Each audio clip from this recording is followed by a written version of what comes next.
தேவ பிள்ளைகளே, தேவனுடைய வார்த்தையை கேட்போமா? கர்த்தருக்கு பயப்படுகிற பெரியோரையும் சிறியோரையும் ஆசீர்வதிப்பார். சங்கீதம் 115 முதல் 13. கர்த்தர் நாமம் மகிமைப்படுவதாக. தேவ பிள்ளைகளே, இந்த வசனத்தின் நிமித்தமாய் தேவன் நம்மளோடு பேச இருப்பது என்னவென்றால், தேவ பிள்ளைகளே, பயம் என்றால் என்ன? கர்த்தருக்கு பயப்படுகிறது என்றால் என்ன? நம்ம யாருக்காக பயப்படுவோம்?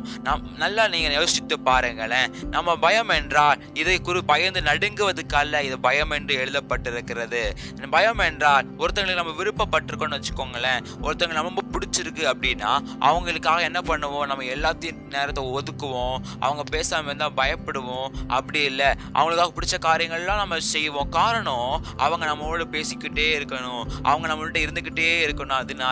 அதே மாதிரிதான் தேவனுக்கும் அவர் மேல பயமா இருந்து, அவர் மேல பாசமா இருந்து, அவர்கிட்ட பைபிள் படிக்கிறதும், அவரை பத்தி தெரிஞ்சுக்கிறதும், பைபிள் படிக்கிறதும், பிரேயர் பண்றதுமா நம்ம இருக்கும்போது தேவன் நம்ம மேல பிரியப்படுவா.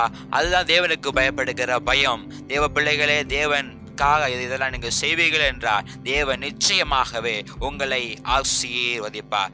தேவன் தாமே நம்மளை ஆசீர்வதிப்பாராக. இயேசுவின் நாமத்தில் பிதாவே, ஆமென்.